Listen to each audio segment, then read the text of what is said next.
Hello? Radio check. Can you hear me?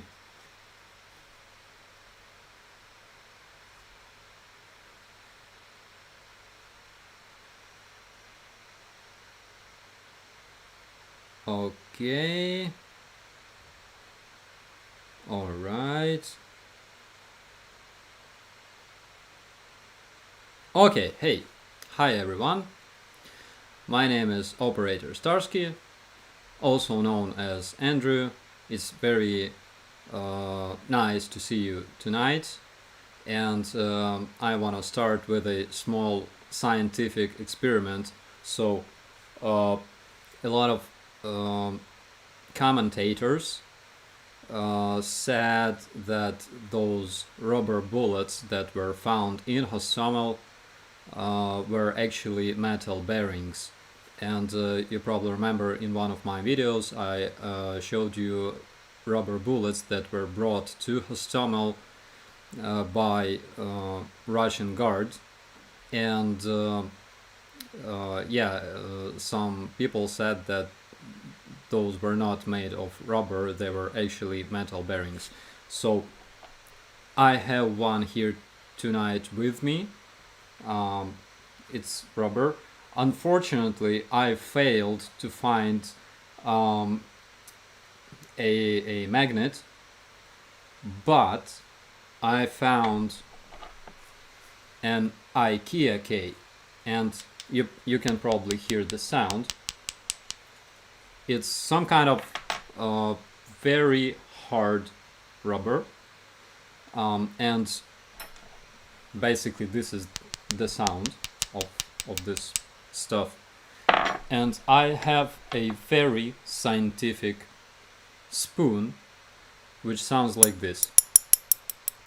And basically, yeah, I failed to cut it with my knife because it's very hard, but it's not metal. You can see it's kind of, it looks like this. It's rubber or plastic or something like that. And actually in Hostomel we found a lot of other weapons like ammunition designed for riot control, like this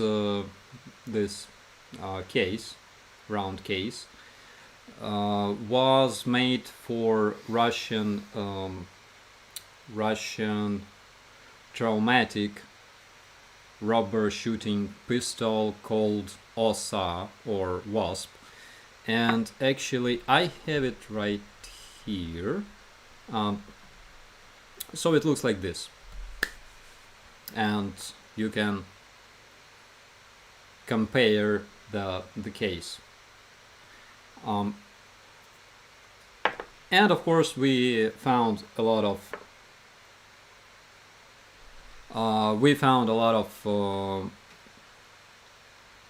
like riot shields and stuff like that. So guys, can you hear me well? I mean,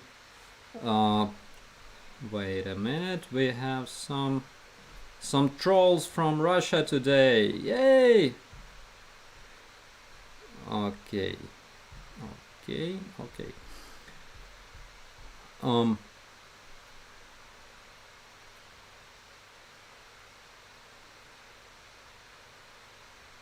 Okay, so you can hear me, right?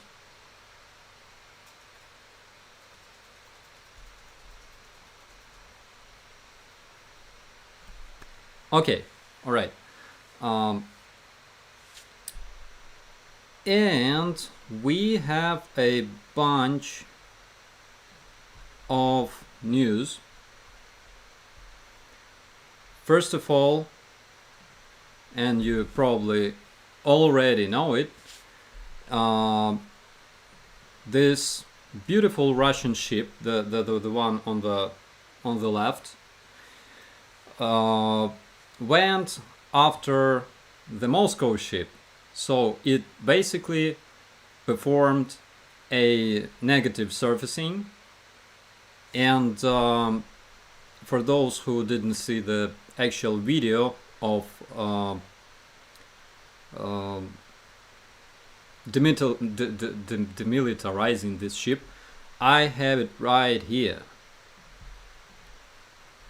So according to the information of the Chief of Military Administration, the ship was destroyed by Harpoon missiles, and those are anti-ship missiles used by NATO forces, and now they are used by Ukrainian forces as well. Looks nice. And by the way, from what I understand from this video, those missiles were guided by Bayraktar UAV, and we will talk about Bayraktars a bit later.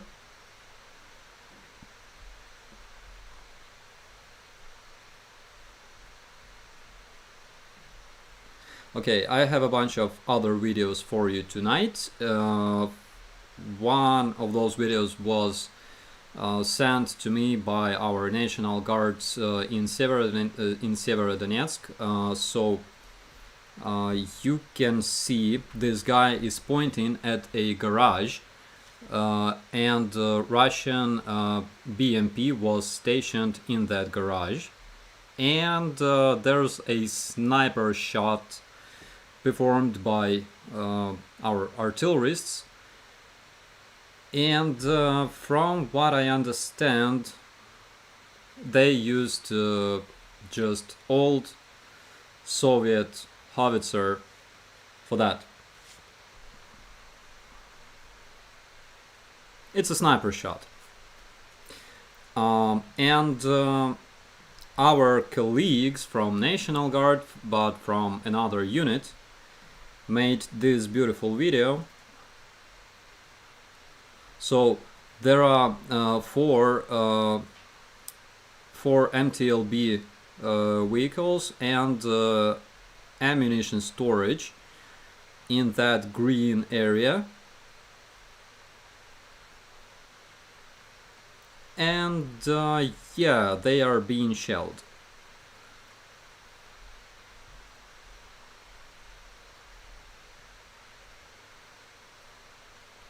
Okay, so that's a hit.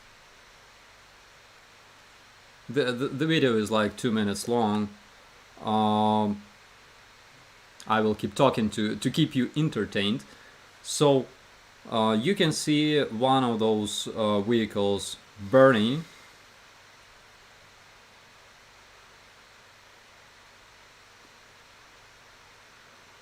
And we see it's burning real bad. And yeah, it's exploding,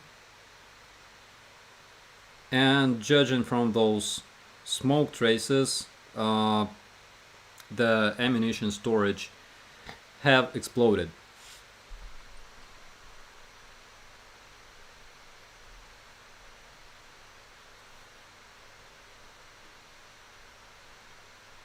Looks nice.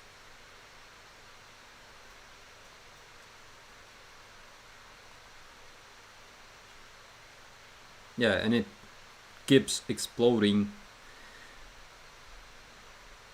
for the glory of Ukrainian army. Yeah, there's a series of explosions. Obviously, they have had quite a few shells stored in that ammunition storage. They ceased to be, so to say, and also we have this picture of Russian tank in Severodonetsk, and what is exciting about this tank is that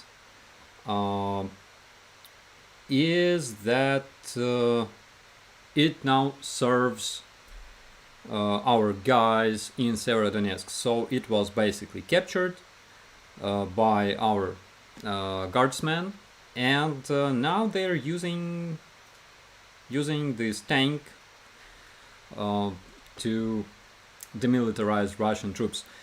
And we have information that Denis Davidov is here with us tonight. Oh, hi, hey Dan. So, yeah, I'm very happy to see you tonight here with us, my friend.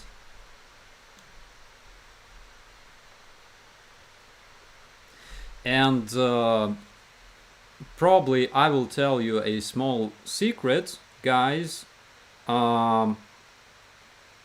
Very, very soon,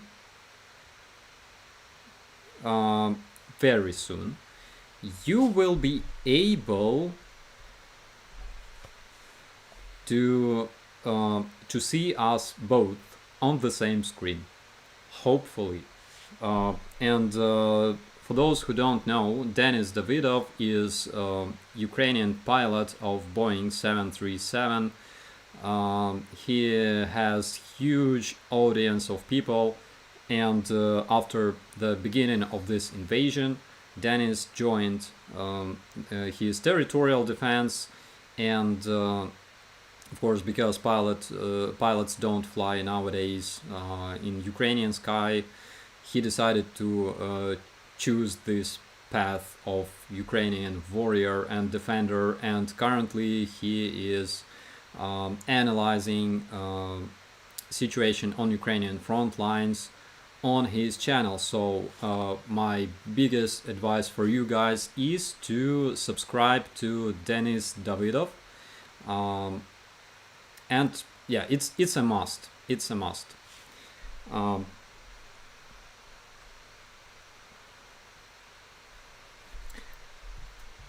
And myself, I was subscribed to Denis Davidov like years ago, because you know that I'm a big aviation enthusiast, and I have hours of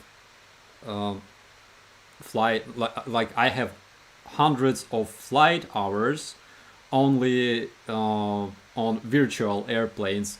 So I searched for all the aviation stuff on YouTube, and of course I found a blog of Denis. It was like years ago. I'm like one of his first fans. Okay, it's very nice to see you here tonight, bro. So next we have some insights from General Karpenko, Chief of Logistics of the Army. And this insight addresses losses in vehicles of Ukrainian Army. Probably you wanted to hear more information about it. It's not like we are hiding this information. We are transparent, of course. And according to General Karpenko,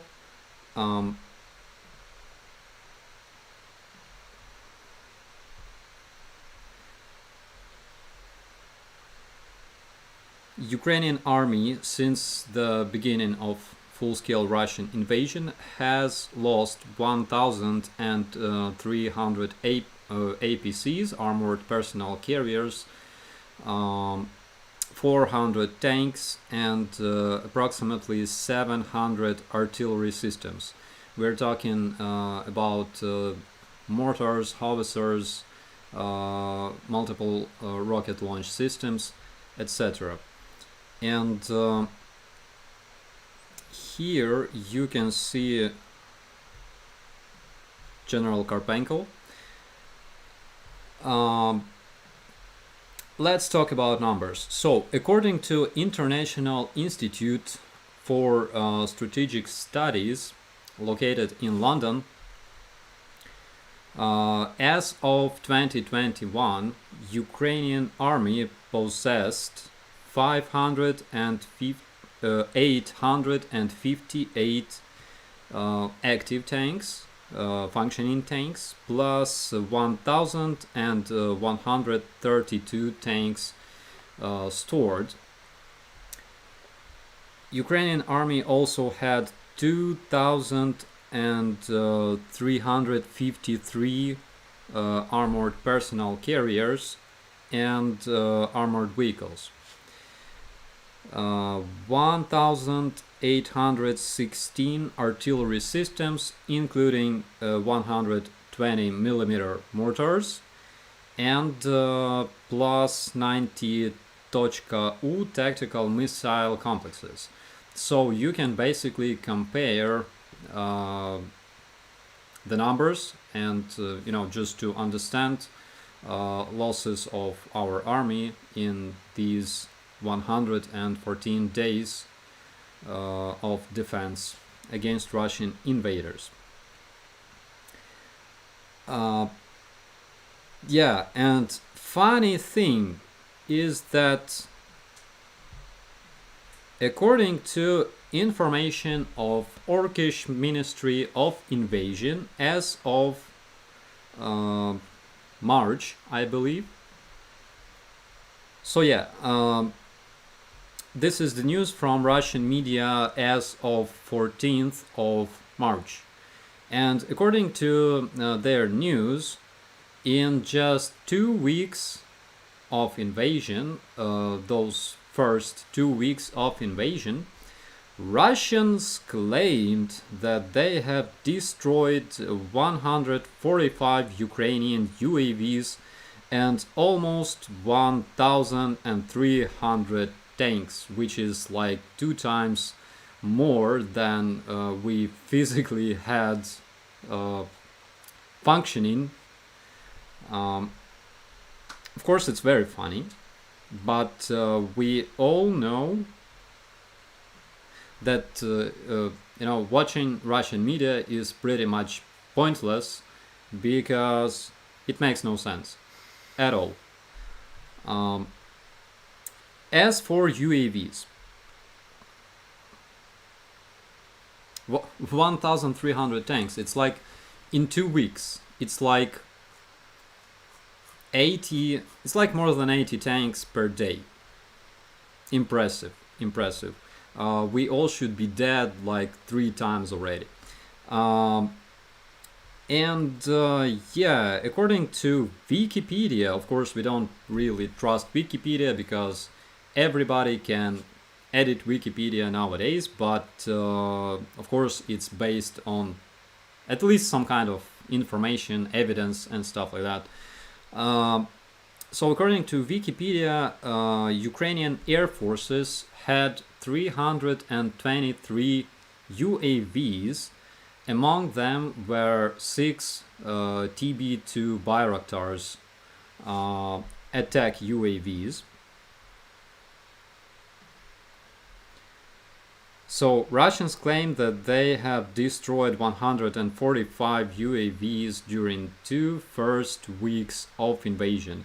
I think that Turkish developer Bayraktar should really rename his TB2s to something like Phoenix, because just keeps returning back from dead.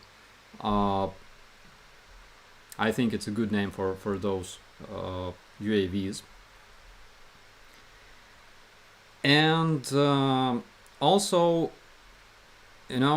while surfing random information, because as you know, as a press officer, I have to do it on a daily basis. On a daily basis. So I found some very interesting information, guys, and you probably remember the video that was published by New York Times showing 9 Ukrainian men apparently being brought by Russian paratroopers to execution in Bucha. And here is this video. For those who didn't see that, you can see 9 men being led by Russian paratroopers.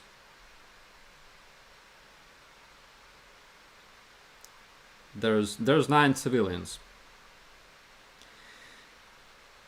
and here we have pictures of those poor civilians that were recognized. So we found their bodies. There are pictures of their bodies available on the internet, and basically you can see, you can Google New York Times execution in Bucha, and you will see their bodies there. And yeah, every like 8 of those victims were recognized. We know their names. And you may ask, what happened to the victim number 9? Ladies and gentlemen, meet Mr. Ivan Skiba. So Mr. Skiba survived this execution, and he received a bullet to his body, and he pretended to be dead, and that pretty much saved his life.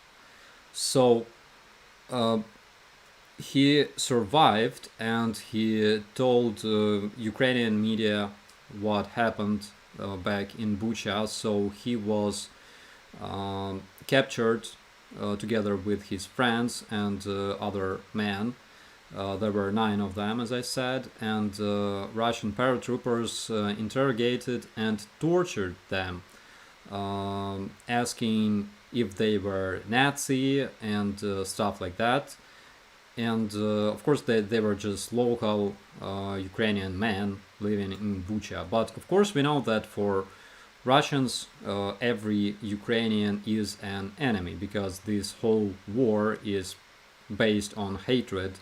So they started shooting, and his friends and those men who were with them died. Mr. Skiba received a bullet to his body. He fell down, and he pretended to be dead, and he said that those soldiers were walking around this place and finishing those who didn't die instantly. That's why he attempted, to stop his breathing. Because when you breathe, there's steam coming out of your mouth, and he was scared that they would finish him as well. But Russians decided that he was dead, and so they left. And that's why he survived, and he told his story. And on this video,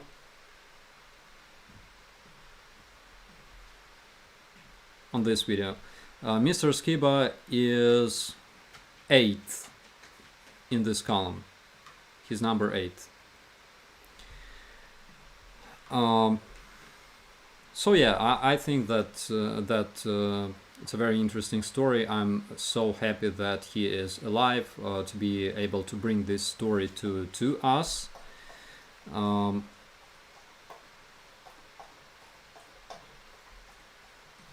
And of course we have some news from Kherson.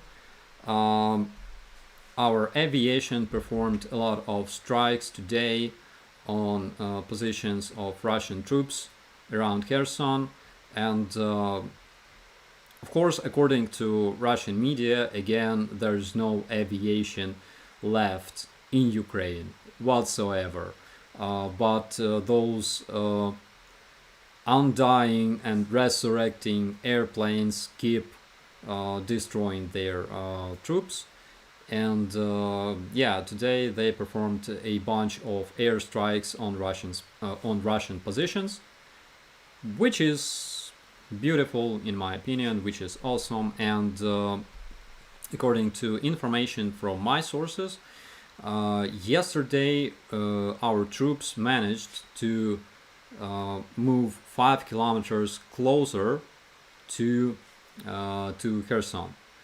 So yeah, I think that Russians can expect Ukrainian armed forces at their referendum, so-called.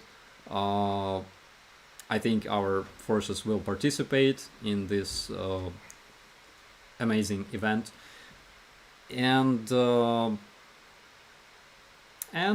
we gotta keep following the news. I think that there will be a lot of positive news very soon. Again, we are not trying to, we are trying to be cautious with our statements and stuff. I think that the main battle still expected, because we're talking about liberating the city, and urban combat is a very, very tough job. So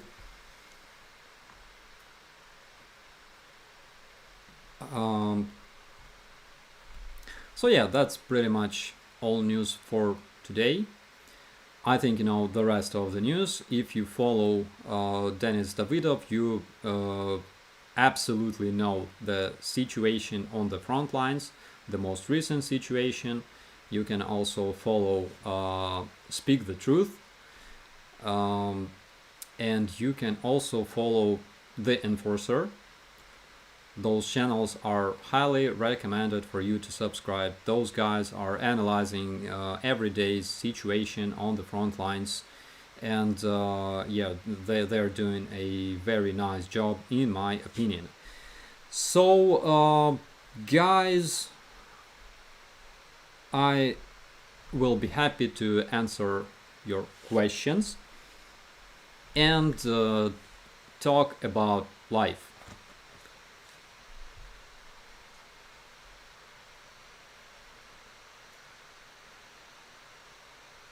Okay, so we have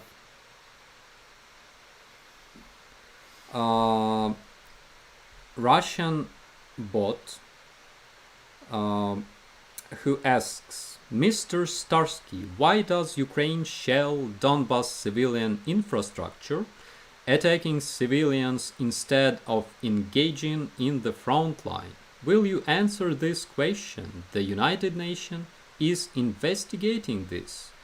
So this is one of my favorite fakes that are shared a lot by Russian media. So basically every Russian in Russia is convinced that Ukrainian President Zelensky, Ukrainian Jewish President Zelensky is a Nazi. They are convinced that they have destroyed more tanks than we physically have, and they are convinced that Ukraine was shelling Donetsk for 8 years, and I can honestly tell you that Donetsk currently is the most intact city in the Donbass. And for example, we were talking about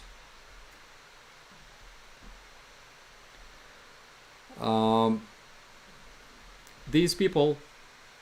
We have all the information on these people.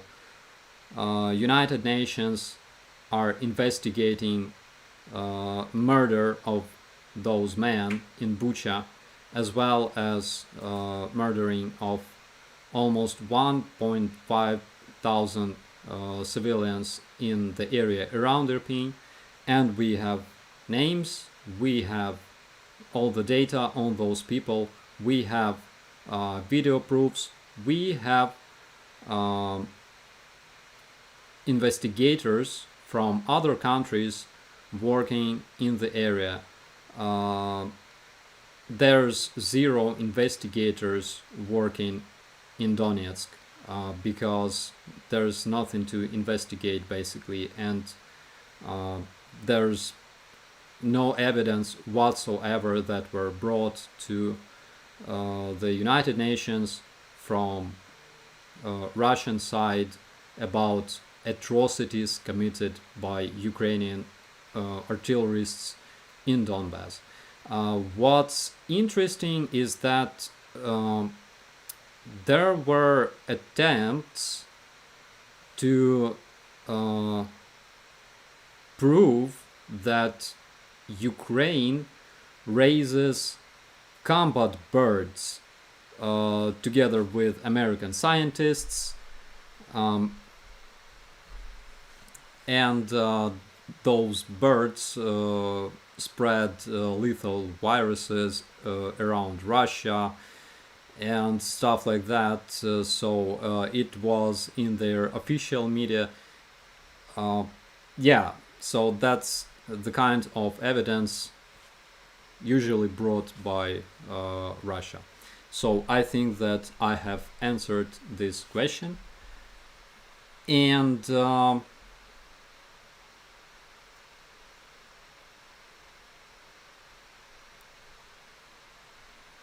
let's move on to the next one. Are Western weapons making on the front lines? Yes, they do. We are using M777s a lot these days, and because of such a frequent use on the front lines, some of those weapons already require maintenance.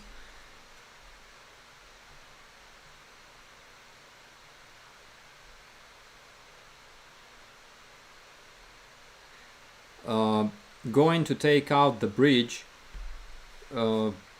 We've been talking about it, guys. Okay, so you cannot destroy Crimean bridge with the weapons that we currently have. Actually, we can bomb it using our bombers. Again, it will only damage the bridge. It requires something much more powerful, like Tomahawk missiles, or bigger bombs, strategic bombers with bigger bombs. Nothing like we have nowadays in Ukraine. Hopefully, we will be able to use this bridge in the future to leave some kind of path for Russians to retreat from Crimea. I think that's reasonable enough not to destroy this bridge.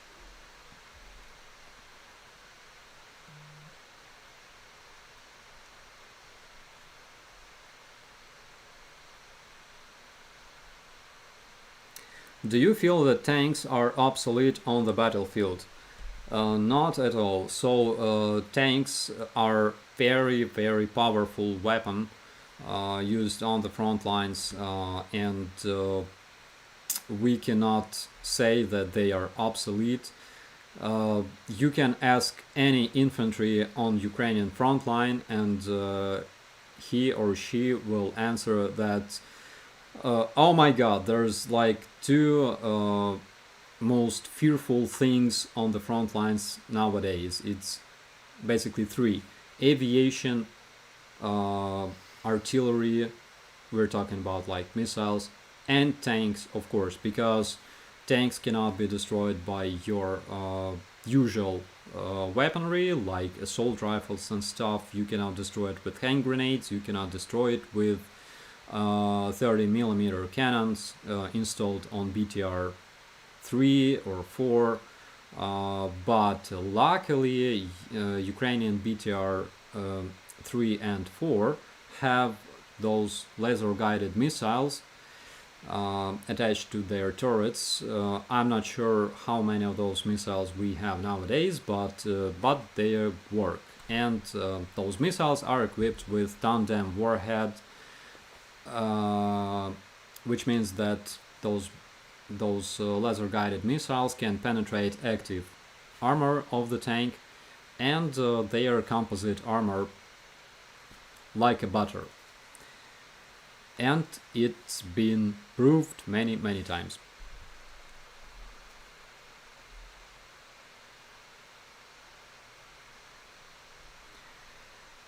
Are you already using the M113s? Actually, I haven't seen them myself so far. Uh, and if I will tell you, because this is a very interesting question.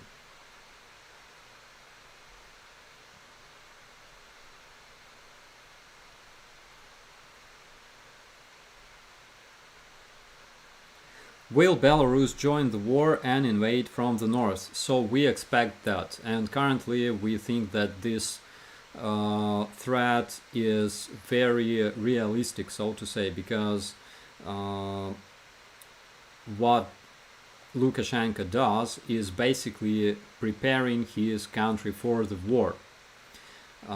Judging from his rhetorics and judging from all those preparations that are currently happening in Belarus, we expect that they will attack indeed. That's why we are prepared for that as well. We have a bunch of our units that are covering that direction.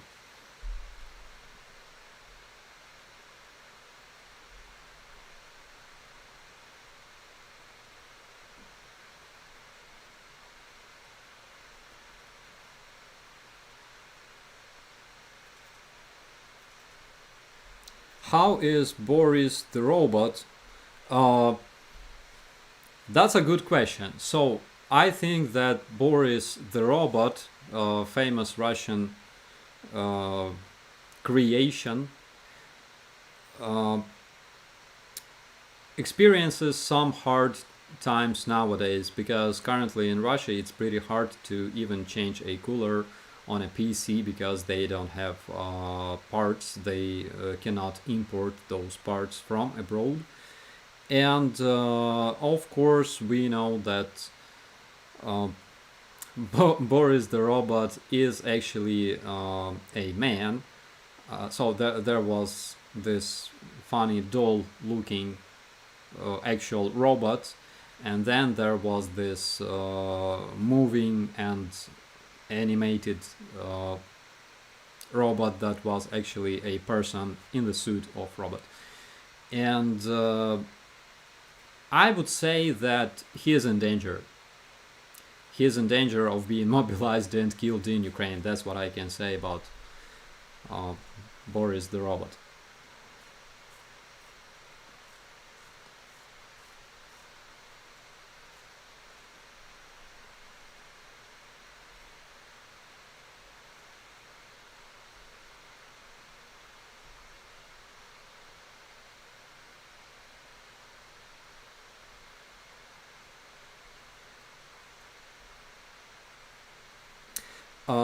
Yeah, so there is a question regarding animals.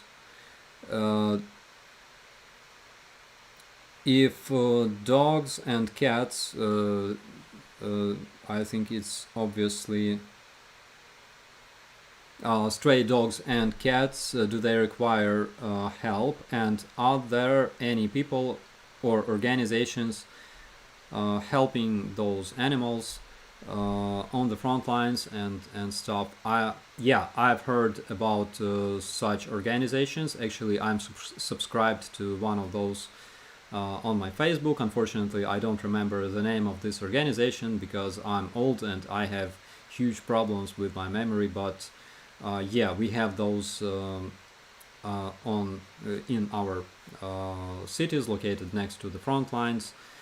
One of such organizations was very active during the battle for Kiev, so they worked in the area around Irpin.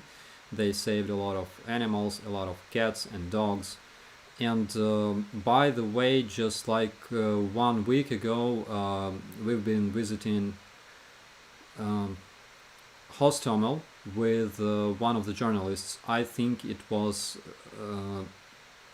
no, it was like a couple of weeks ago. Remember, I posted the picture of Irish volunteer Aiden, and there was another guy. So this guy was a journalist of Voice of America, and he was a volunteer as well. And I've been showing him around Hostomel, and we met a bunch of teenagers on bikes, and they told us that they were visiting their old apartments, ruins of their old apartments.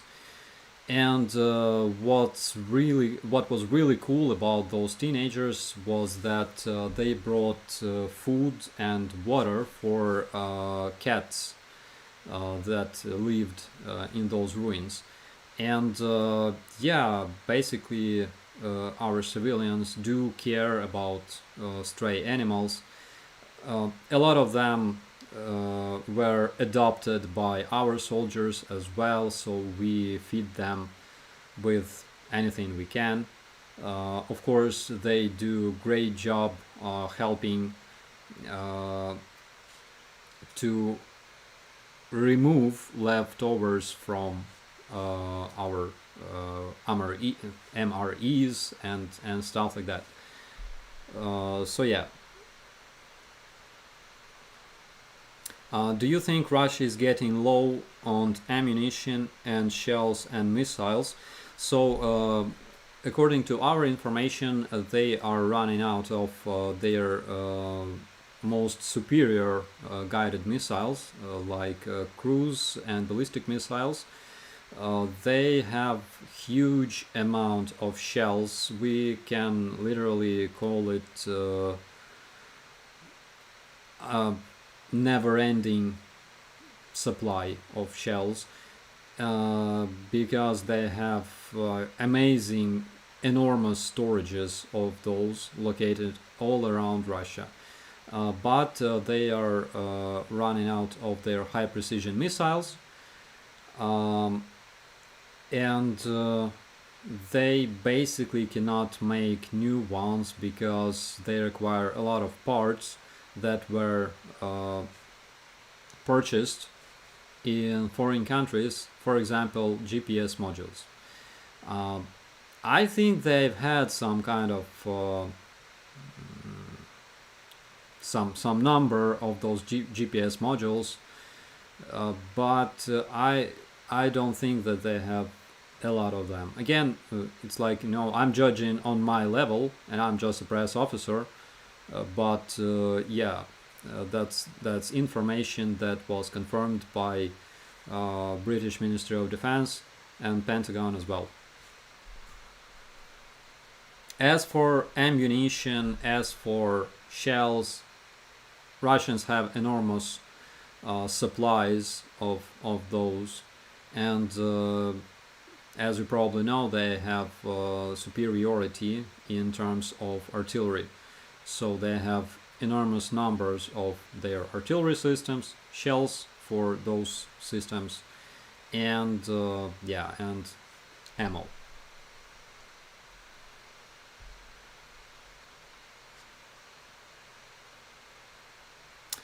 So our Scottish friends ask, what have I eaten today and how is the weather there?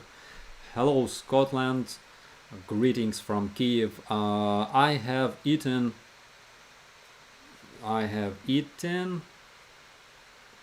pasta and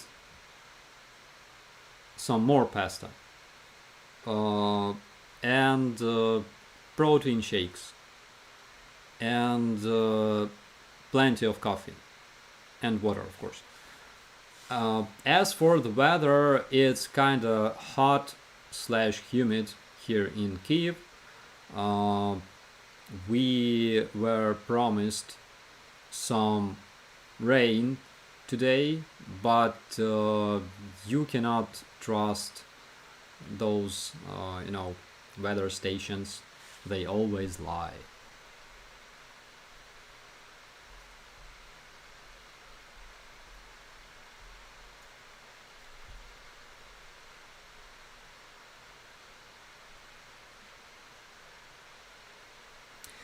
Do Russians use American GPS for weapons? I know they have their own Russian GPS, but I forgot the name. So yeah, they have this system called GLONASS. Glone S.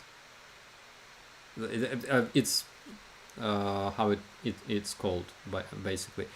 Uh, but I think they don't trust this system very much for some reason. Uh, Glone S. Jesus Christ. Any news about Transnistria? Uh, no, no. Basically, there's no news on Transnistria whatsoever. I haven't heard anything about it for like a couple of weeks.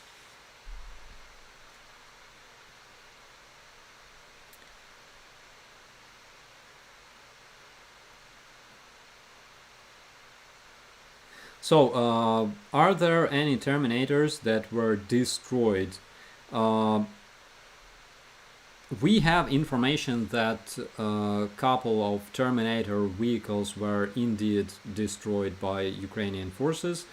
I haven't seen a footage yet. I expect to see one, but according to our information, their Terminator vehicles weren't really reliable, uh, which is expected because we're talking about Russian, uh, how you call it, marvelous vehicles like flying tanks and stuff.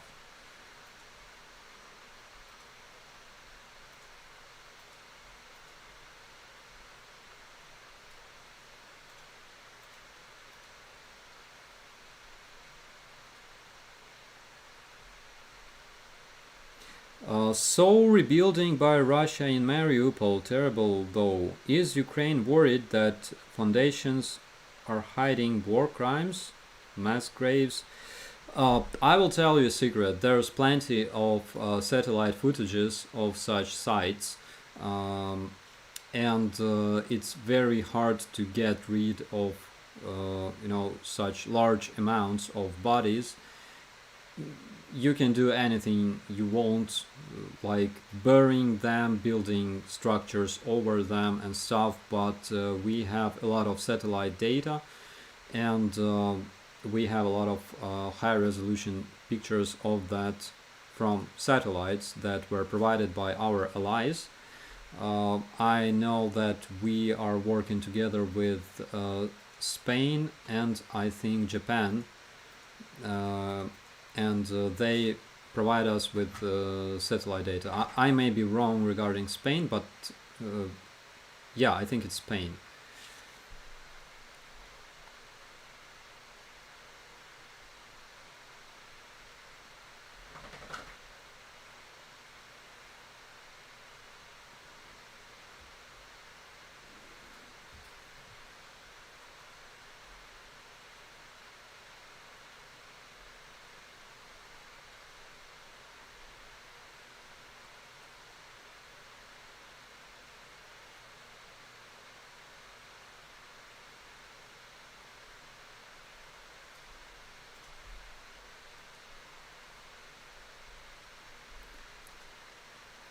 Do conscripts in Ukraine get sent to the front line? That's a very good question. So, Ukrainian conscripts don't get sent to front lines unless they sign contracts, which is possible only after 6 months of service as a conscript. Um, there's only one exclusion to this rule. So, if a conscript serves in a city that becomes the front line, then he might participate in combat. And that's exactly what happened, for example, during the first day of invasion in Hostomel. Because Hostomel and the airport, as well as our base, were defended basically by Ukrainian conscripts that took this first combat against elite Russian airborne troops that were eliminated that very evening.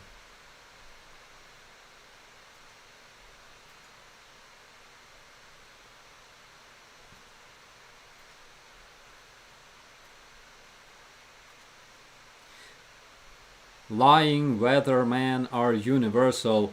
I agree with you, my friend. So, in any village of Ukraine, you can find a grandma who has chickens, and looking at behavior of those chickens, she can predict weather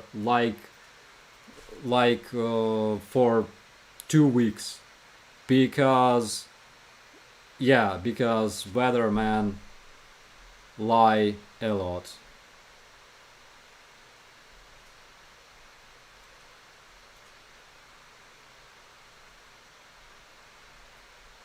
Did you kill any VDV in February? I hope I did. I honestly confess, I hope I did. Actually, it's very hard to understand whether you have killed anybody when you are working together with other guys, like in a squad or within the platoon, because first of all, you cannot confirm the kill, uh, and you cannot confirm that it was your kill. So it's kind of hard. Again, I don't think that I played some kind of decisive role in that combat, probably vice versa. Uh, but yeah, I I have some very nice shooting skills. Back in my days, I have destroyed a drone. Unfortunately, it belonged to armed forces of Ukraine, but don't tell nobody. Actually, my friends know this story. So we have this anti-air division. How do you call division in English? Anyways, we have anti-air guys. It's division in Ukrainian, but I'm not sure how you translate it in English. So yeah, our anti-air boys in my brigade, and in the office of commander of this unit, there was this board, and there were a lot of patches and logos and stuff like that from friendly units and yada yada. And among those patches, there was a patch with my name, because I was the first person in my brigade who destroyed a UAV, even despite the fact that it was a Ukrainian UAV. Uh,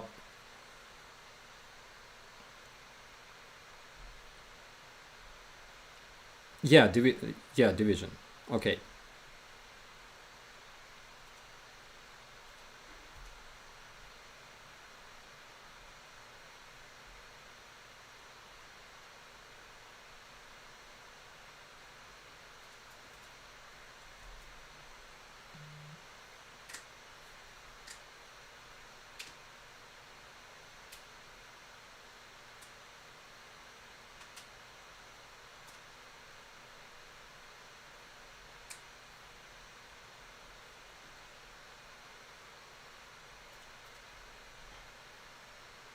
Do you like black or death metal? What band? Oh my god, I've lost the question.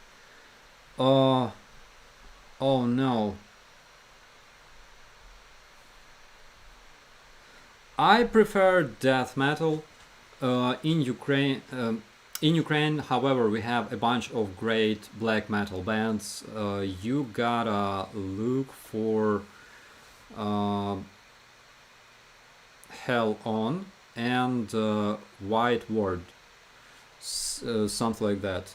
WARD. Um, they are nice.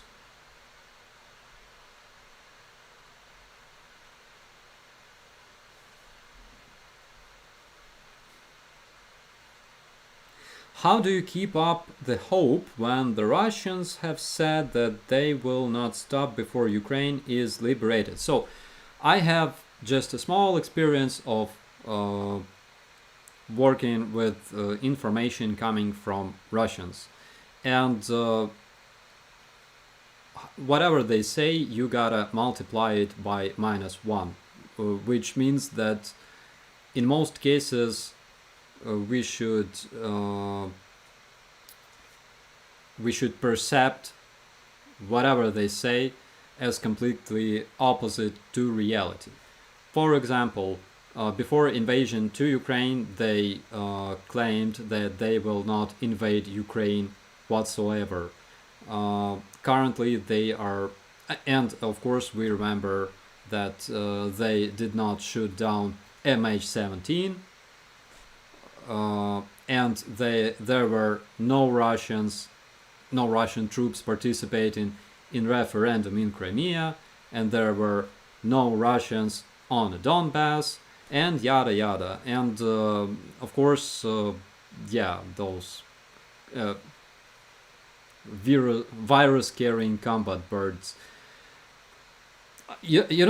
I still remember the day when their official representative in the United Nations brought this magnificent report on Ukrainian labs that were raising those birds.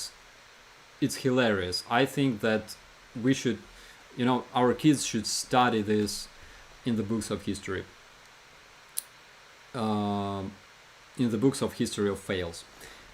Anyways, regarding Russian claims, so whatever they say, you gotta switch this information 180 degrees, because currently they are threatening Europe with nuclear apocalypses. I can say that this will never happen because they already talk about it. Russians love to make threats, a lot of threats, and I don't know, probably it makes them feel stronger or whatever. And because they started talking about this liberation, non-stopping before Ukraine is liberated completely, I think that they have some kind of problems currently, and I think that they realize those problems and they are searching some kind of solution, but they cannot find it. This was actually confirmed by Mr. Oh my God. Please forgive me. I always forget last names and faces because I'm dumb.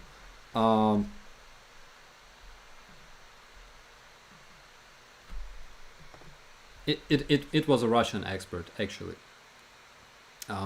So he said that, because they started talking about this, they obviously have a lot of problems, and they are trying to deal with those problems, but they cannot find a solution so far. Greetings from Spain. Hello, Spain. Yay.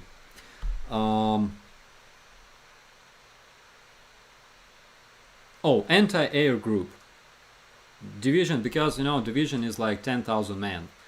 And division is much less than that.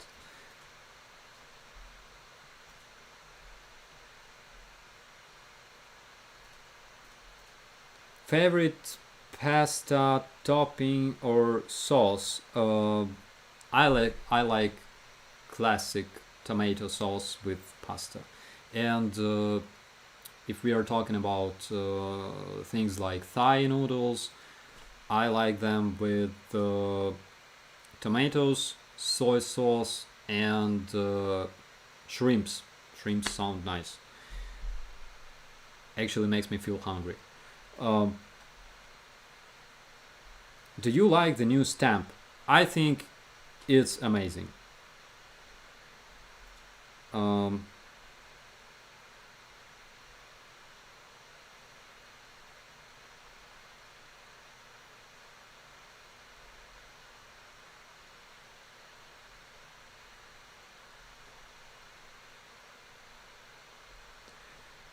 do you think this will turn into World War III? It has all chances of turning into World War III. Here in Ukraine, on our behalf, we will do everything to save rest of the Europe. But of course, it depends on other countries like China, situation in Taiwan, and yada yada. There's a lot of things that can go wrong. What's your feeling about Macron and Boy's visit? So, yesterday they visited Irpin, and I think in order to,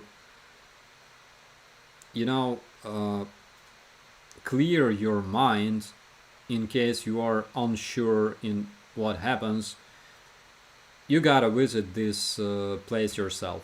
Irpin, Bucha, Hostomel, Moshun, Kharkiv, Chernihiv, Mykolaiv, Zaporizhia, and other cities in Ukraine, and you will see yourself basically. So, yesterday they visited Irpin. They saw those evidence of atrocities that were committed by Russian troops, and I saw pictures of those leaders, and I think they changed a lot in terms of their views and their probably political position after seeing that. Because yeah, it's hard to imagine what Ukrainian civilians went through, because you can live in a civilized country like Ukraine was prior to this invasion. You can have hot water, internet, food in the stores, and you don't have to run across the street, fearing to get shot, basically. And you don't have to expect missile falling on your house, exploding in your yard, and stuff like that. Uh, Peaceful life, and this was proved in Ukraine a lot of times since 2014. Peaceful life can end in a matter of seconds, and whatever surrounds you, those objects that are familiar to you, uh, your computer, your hot water, your house, walls around you, it can change very, very quickly.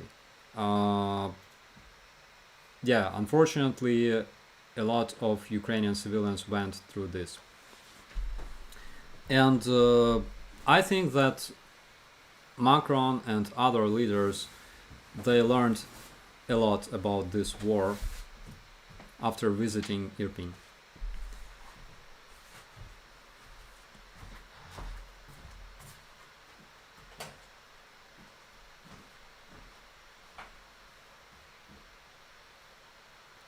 Why do you take prisoners when the Russians don't and break all rules of war?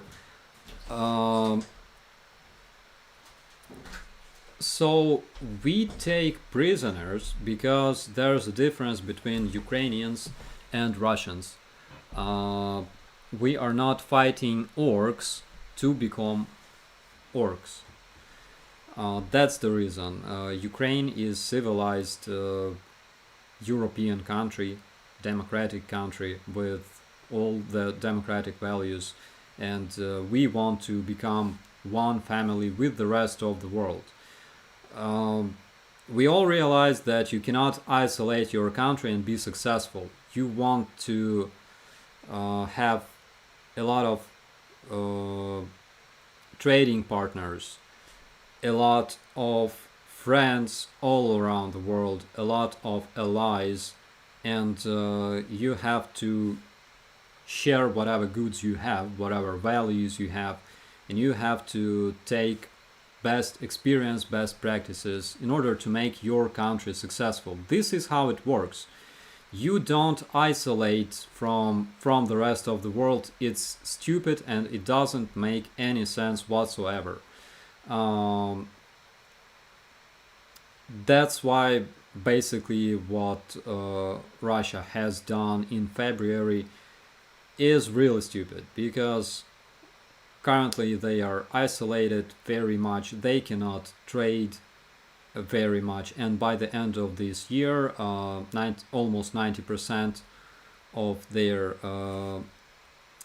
gas and oil trade with other countries will be shut down, which is stupid because oil and gas are the main sources for the income in Russian Federation. Of course, we are not talking about the income for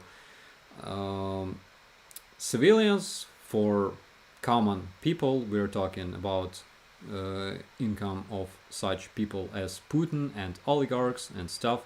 But basically, yeah, they destroyed the pipe with their own hands, and they are isolating from the rest of the world. They stopped educating their kids.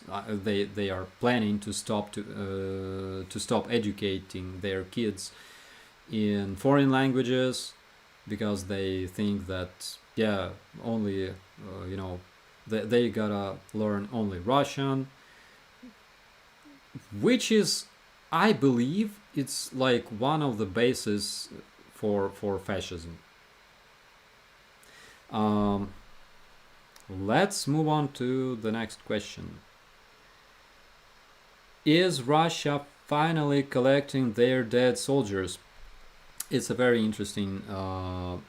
It's a very interesting question, because in Hostomel, for example, so you know the story of this battle. So they performed a missile strike on Hostomel.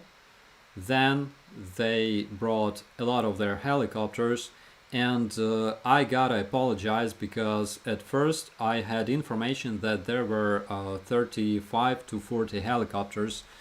The fact that I learned today from my commander was that there were more of attack helicopters that very first day involved into this invasion. So he said that he spoke to different generals in the armed forces, and he asked different sources, including our intelligence. And according to information that he received like a couple of days ago, there were 140 Russian helicopters that crossed the border, and around 70 to 100 of those helicopters were involved into invasion. And we are talking about the invasion of Hostomel. And it makes sense, because from what I remember, the battle continued for like a couple of hours, and during all this time those helicopters kept shooting their rockets and their automatic cannons. And you gotta understand that attack helicopter cannot do that like for hours. So they gotta approach their target, they gotta shoot everything they have, and then they gotta move out. So there were waves of those helicopters. Actually, we couldn't tell that there were so many of them, because we like in the battle you don't count each helicopter, and they were circling around our base and the airport. But from the information that we have, they were making their formations somewhere over the Irpin River, and they were moving towards our base, shooting their rockets and moving out. So then a bunch of Russian DVD paratroopers landed in Hostomel.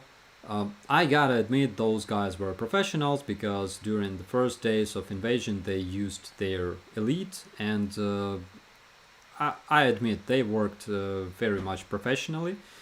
But yeah, they died in the evening, and there were prisoners on Ukrainian side that were exchanged later, but they were captured in the area of Irpin. So they told us that Russians brought them to Hostomel to help collect bodies of Russian soldiers. It was like on the third or fourth day of this invasion. And they told us that during the first day they have collected the bodies of as much as 80 Russian paratroopers that were dead in Hostomel. And judging from my information from the analysis of this very first battle in Hostomel, we managed to destroy 3 Mi-8 helicopters, which means that we have eliminated about a platoon of Russian VDV paratroopers, because I think you can fit a squad of airborne troops on board of Mi-8, probably a bit more, but in case they meant to land in the area of operation, there are usually less men because they have more equipment that takes place on board of the helicopter.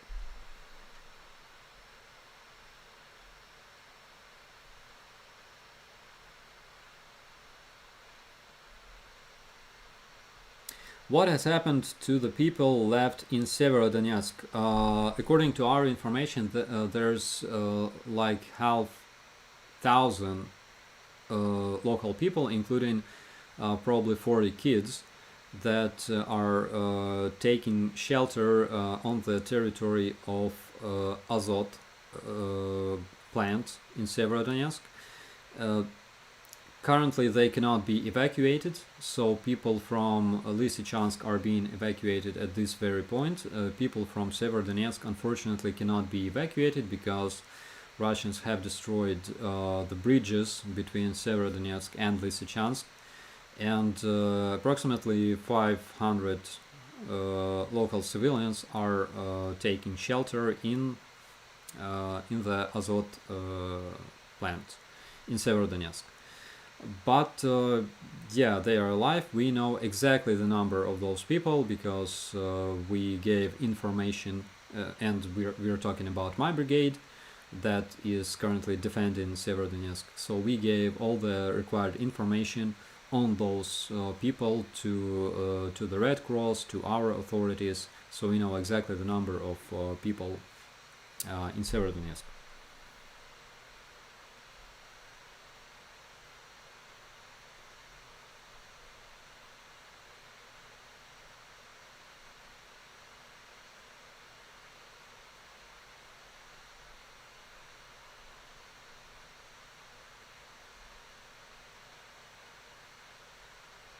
Yeah, 568 civilians and 36 children. That's the correct number.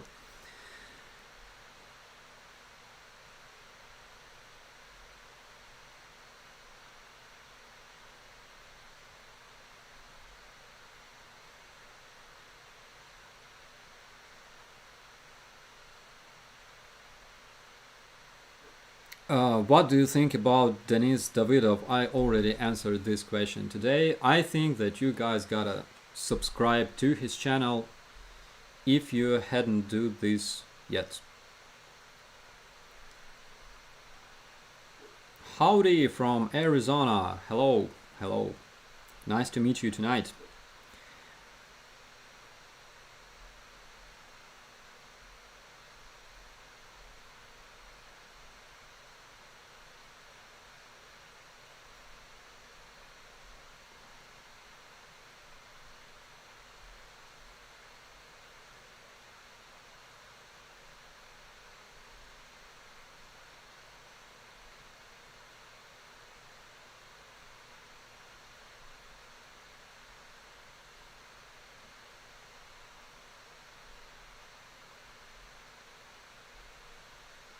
Would you like the West put boots on the ground in the it's not the Ukraine, it's just Ukraine. Uh, one of big mistakes made by people from West. Yeah, we would absolutely like that. Why? Because if they don't do that in Ukraine, they will have to do that in their own countries.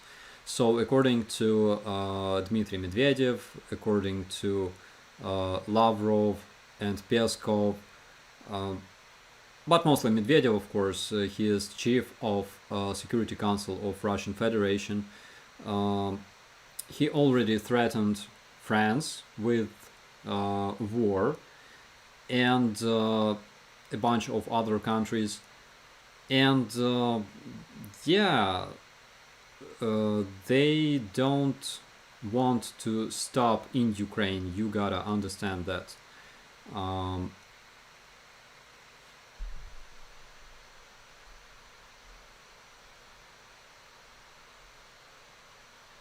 basically, uh, you need to understand that Russians already did a lot of, I would say, harm to Western countries in the past. You probably remember the Salisbury incident when uh, two Russian idiots arrived to the UK in order to poison uh, the runaway Skripal and his family, and they used Russian chemical weapons, Novichok. They poisoned Skripal and his family, and they also poisoned a bunch of other people. And of course, because Russian spies are so dumb, they were captured on every camera on the streets of Salisbury. Um, so they've already been like all around Europe. There are some interesting coincidences, like when anything happens, like if Putin fails a lot, or if he's being accused of some kind of, you know, atrocities, invasions, yada yada yada, there's always some kind of terrorist act happening in the Europe, and this terrorist act usually involves ISIS, which is kind of suspicious, don't you think so? And I'm not trying to convince you that Russia controls ISIS, but yeah, I don't believe in coincidences very much. Um, as I said yesterday, probably, we have information on as much as it's either 400 or 600 Russian spies currently active in Europe and America, and our security service of Ukraine has hacked their network, and they received a list of those spies, and basically you can find it on the website of security service of Ukraine, and probably some of those spies are working in your very city at this point.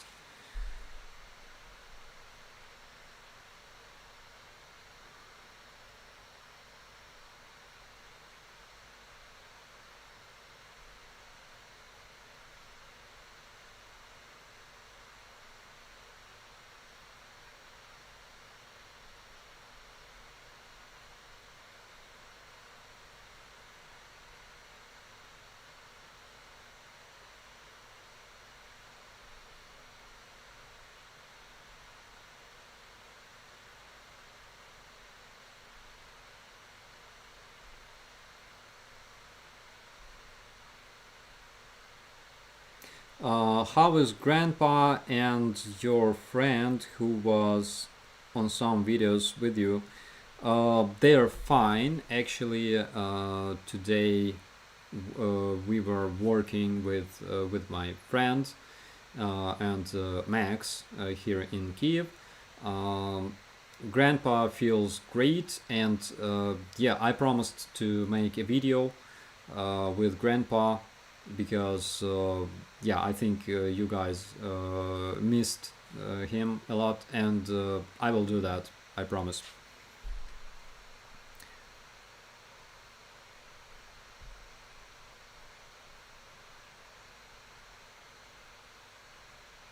Security website of Ukraine, the website of Security Service of Ukraine.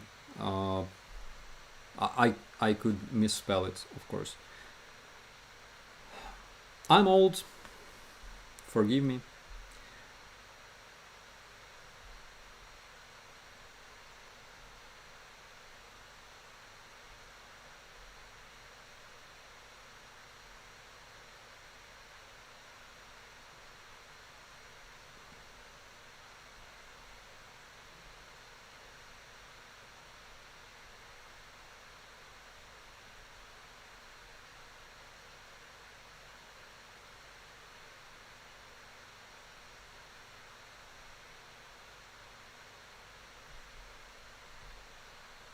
How's my favorite female reporter doing? So, her name is Zhenya. She works on the fifth channel here in Ukraine, and we are good friends since probably 2019. Um, Actually, and it's kind of sad. We met on the funeral of our first fallen comrade.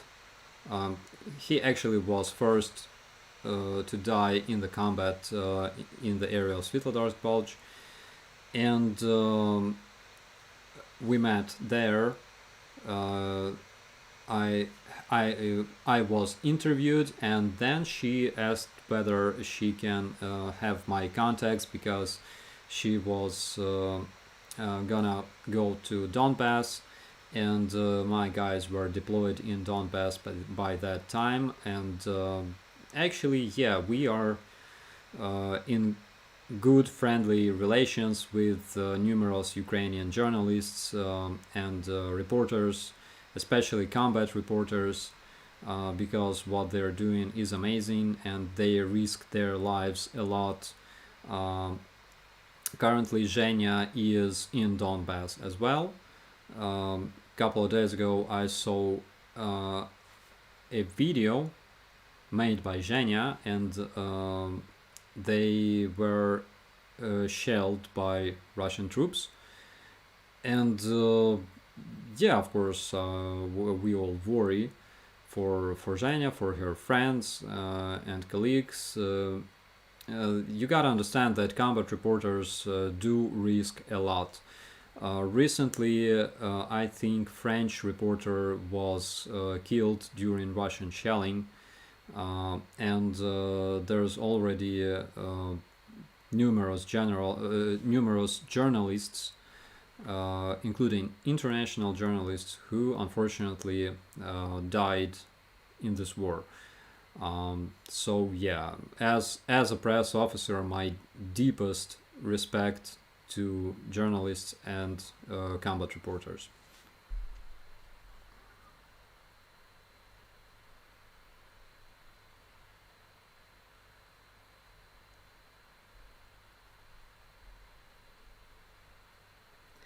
Operator Starsky, you seem down. Are you suffering from war fatigue, bro? No, I feel totally fine. The only thing I need is a lot of sleep, but I will be sleeping after the war a lot. I promise you that.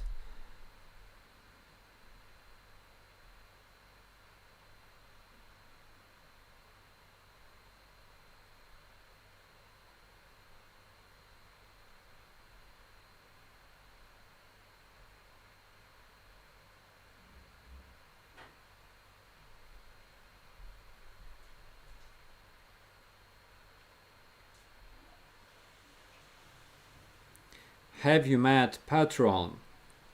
I did. A couple of weeks ago. Again, it could be months ago actually, because again, my memory is not that good anymore, unfortunately. So we had this meeting of ministers of interior in Hostomel, and there were representatives of European countries, and there was Patron, because a lot of our engineers are demining this area still. There's still a lot of bombs, and you can hear explosions in the area of Irpin, Hostomel, like every day. And yeah, they brought Patron, and a lot of people, like journalists, like ministers, like our soldiers, made selfie with Patron. I wasn't even able to, to approach and pet this dog, because there were so many people around this beautiful creature. Yeah, but it's cute. It's cute. It reminds me of my own dog. Um,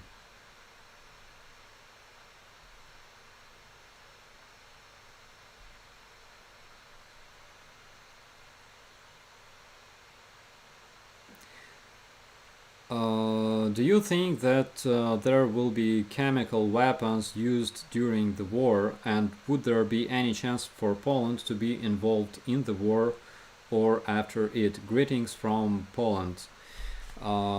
Vitam.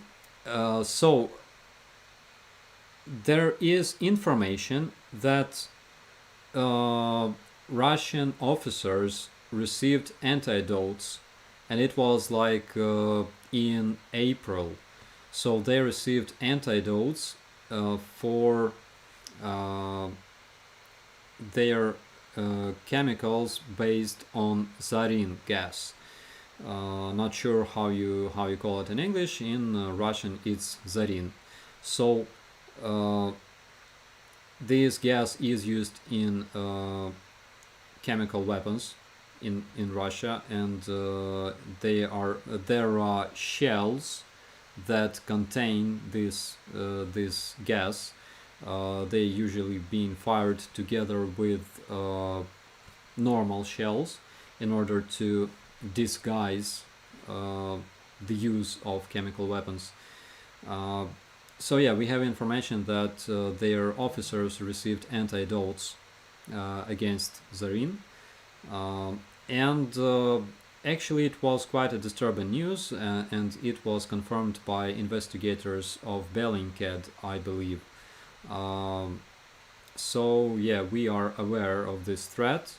We expected Russians to use chemical weapons on the front lines, because yeah, in areas where they cannot use their infantry, or their infantry is inefficient, they could probably try that. We know that their infantry is not efficient in close combat against Ukrainian infantry. That's why they mostly use their artillery without,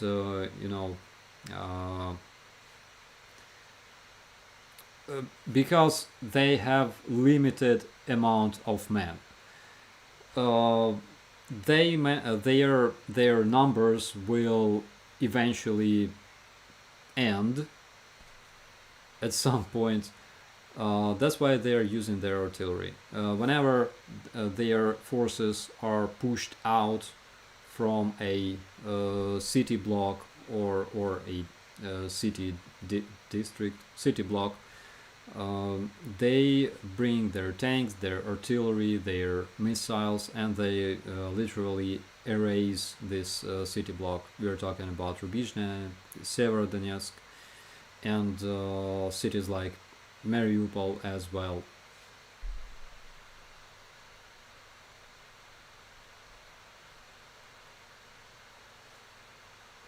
What's the news on Maria's twin sister?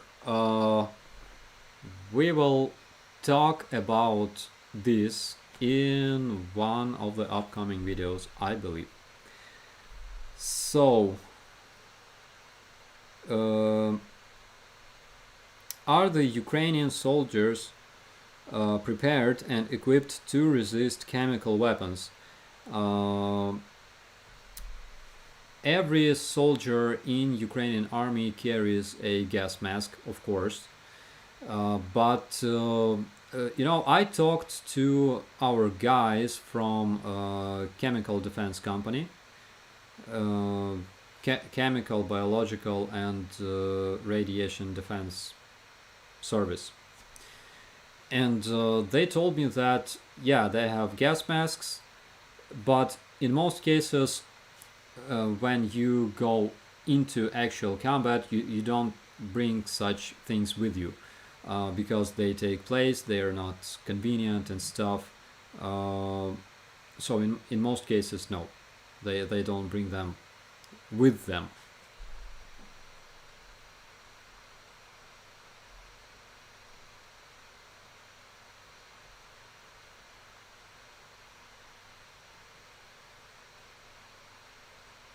Does anybody see how dangerous Sergei Lavrov is?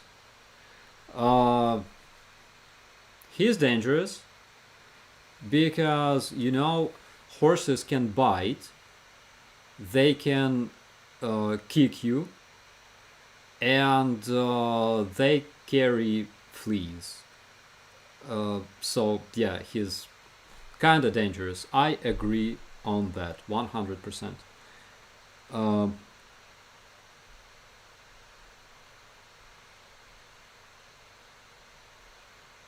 love from Germany, and a lot of love to Germany from Ukraine. Um,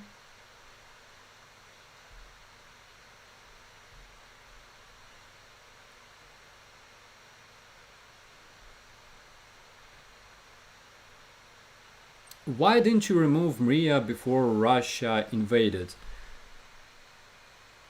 I have no idea. So when we were in Hostomel and I saw those Russian attack helicopters shooting their rockets directly at those hangars, I thought that Mriya wasn't there. Logically, it wasn't supposed to be there. Uh, that's why I believed that Mriya was safe somewhere in other place. Um, I think that the chief of Antonov, the previous chief of Antonov, uh, was offered by Germany to relocate all his airplanes to Germany, um, like 1 month prior to this invasion, something like that. And coincidentally, he was relocated himself. Um, so when I saw Russian attack on those hangars, I thought Mriya wasn't there. Unfortunately, I didn't talk to our soldiers who were patrolling the airport that time, and I only talked to them after this invasion.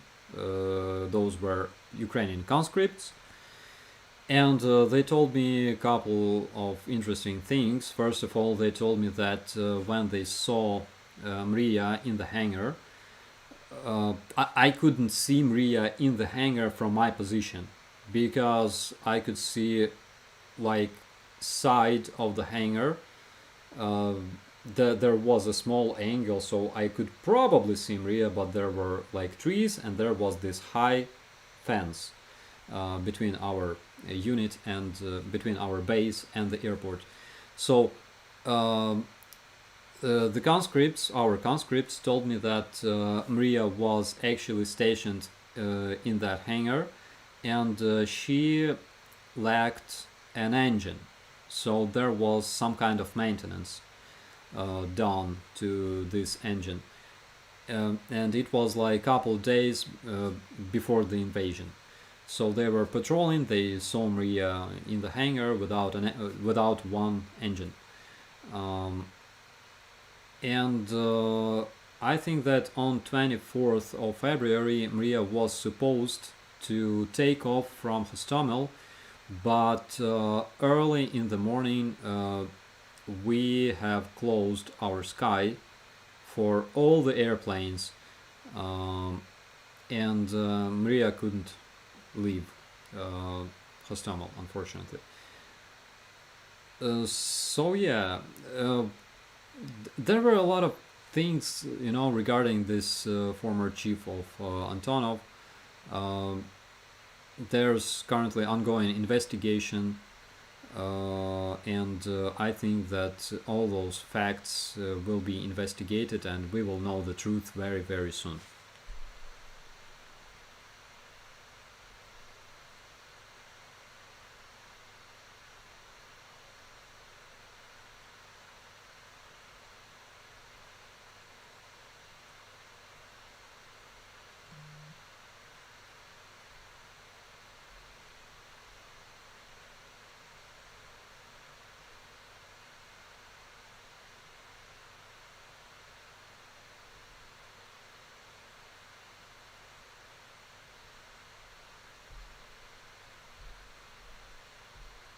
Any funny news from the Russian TikTok brigade? Yeah, actually, yeah. So, there are recent news regarding the TikTok brigade. One of Kadyrovites has stolen a dog that belonged to a defender of Azov Steel and brought this dog to Kadyrov. Uh, I think the animal is in danger at this point, but fortunately, I think Kadyrov prefers donkeys. Okay, just wait a second. Um,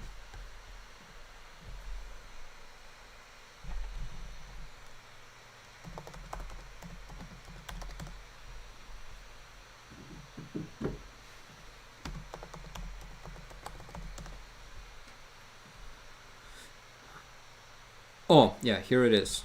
So,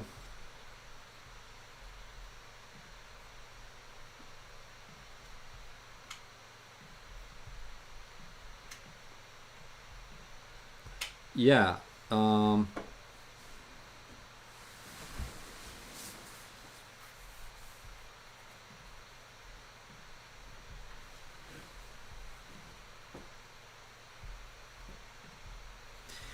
Here is Kadyrov himself with his minion and the dog. So this dog belonged to one of defenders of Azov Steel in Mariupol, and they brought this dog as a trophy. As you know, Russians are notorious for taking trophies like laundry machines, sinks, taps, and cosmetics and perfumes and dogs.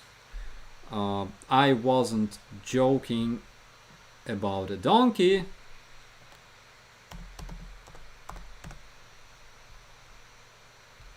Because, okay, give me one more minute, please.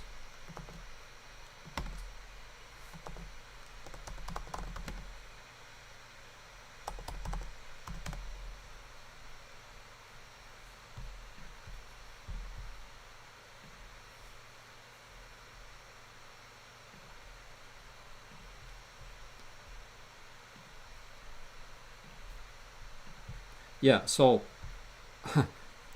I wasn't joking about a donkey because I think they have some kind of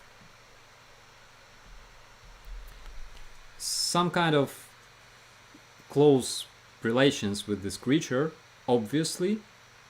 Um,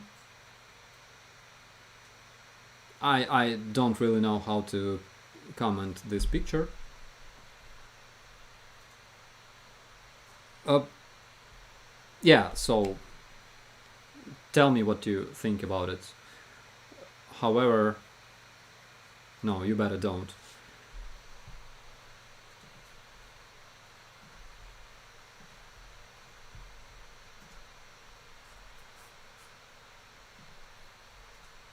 Yeah, so that was pretty much the recent news on the TikTok brigade.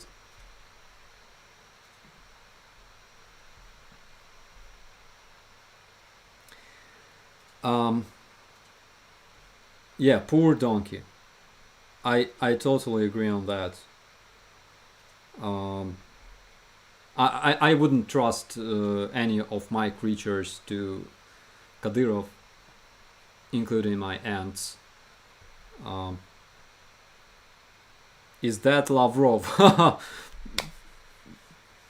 Nice one, nice one.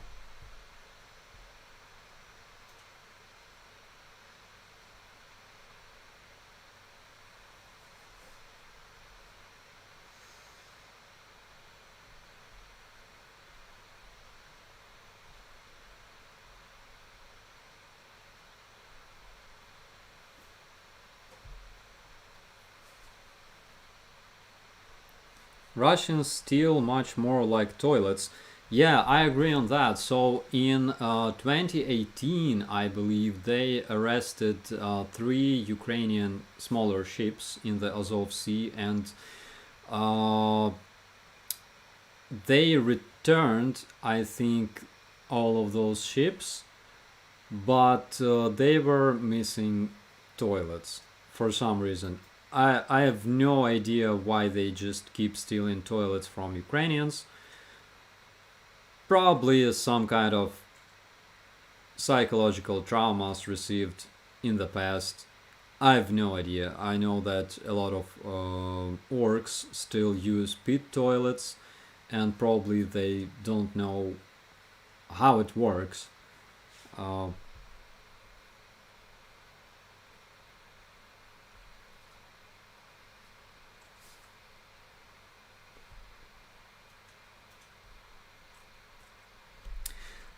what do you think of Poland's support to Ukraine? Asking due to our history. As always, greetings from Poland. Glory to Ukraine.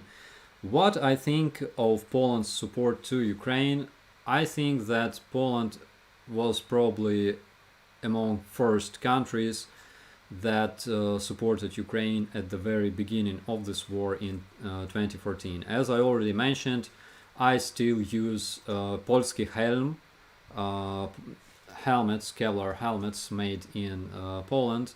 Not because I'm buying those, but because they are brought to us from Poland, and I still have one of those. Uh, Actually, wait a minute.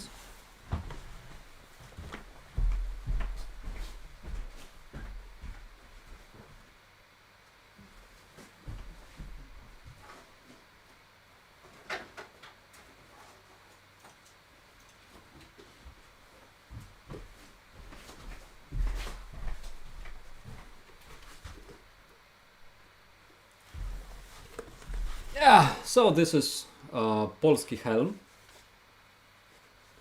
It says mask pole over here, and Ukrainian National Guards are using those like every day, and as well as our police, our voluntary police battalions, and other units and military formations and stuff like that.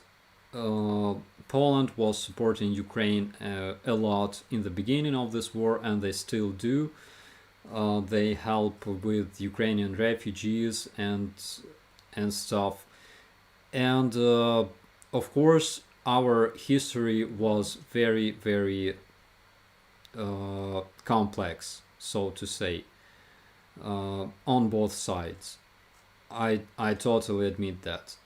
But I'm sure that after all the support that was provided to Ukraine from Polish people, Ukrainians will never forget kindness and friendliness of Polish people. I think that after this war is finished, there will be nothing able to ruin our friendship, and I think that this is beautiful.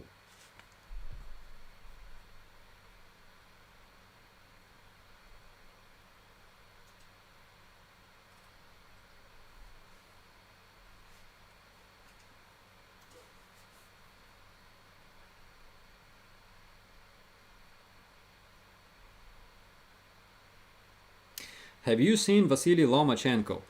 Uh, I would love to because he's a legend. Uh, it was like he has an interesting story. So, Vasily Lomachenko was supporting a pro Russian political party together with Alexander Usyk. They were members of pro Russian political party here in Ukraine.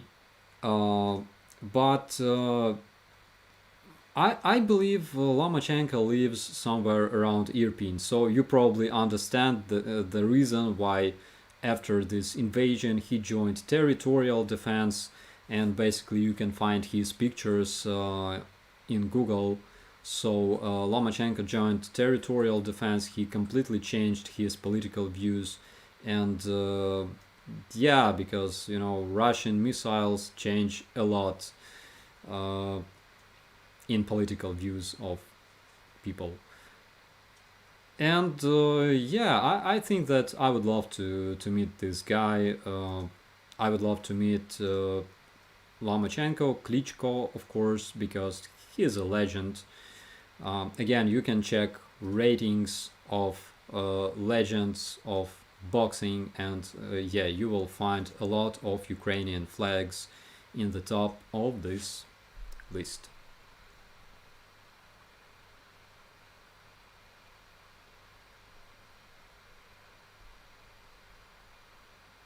Russia stealing tractors.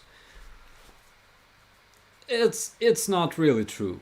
Uh, you see, Ukrainian farmers are so tough. So when Russian troops in Kherson decided to take their tractors, they were shot by Ukrainian farmers, and that's an actual story that happened probably about a week ago in Kherson. So they came to those farmers, and they wanted to take their vehicles for some reason, uh, and farmers started shooting. They are crazy. I mean, I wouldn't like to have enemies among Ukrainian farmers. They will definitely uh, they will definitely kill me.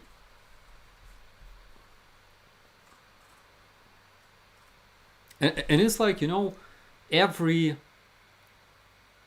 every uprising, every revolt, rebellion that we had in Ukraine that was organized by Ukrainian farmers against all kinds of invaders, it all ended real bad to those invaders. Like, for example, uh, Ukraine was occupied by Russian Empire. There's no Russian Empire anymore, but there's still Ukraine.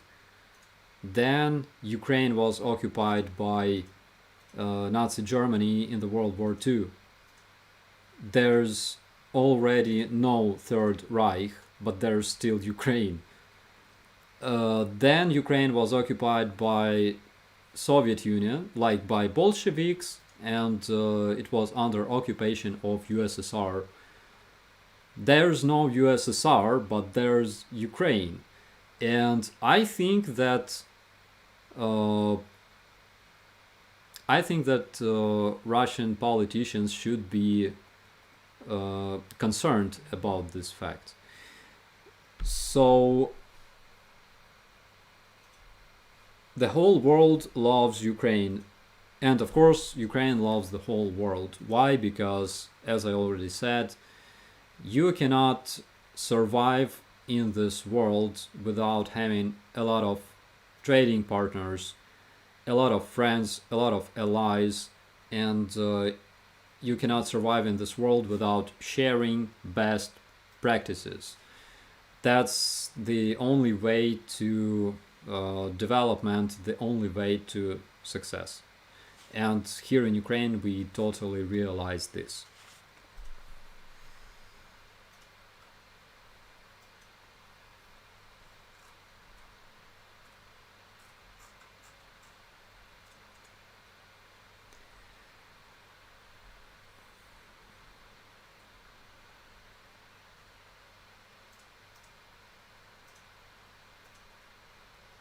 You can't beat insurgency and farmers that don't want the invaders there. 100% true. I totally agree on that. Our farmers are so tough, guys. So whenever you, if you live in city, every time you arrive to some kind of village, you gotta respect the boys because, yeah, you will get in trouble. Um, okay, so I would say that, yeah, we approached the second hour of our stream. I really want to sleep, I confess. So I would like to say thank you for being with me tonight. We've had a very, very nice talk with you guys. Thank you very much for your questions. Again, there was a bunch of questions that I couldn't answer, and that's another motivation for me to learn those subjects. I will do that next time. Thank you very much, and we will see you in the next one, as usual. My name is Operator Starsky, and thanks for watching.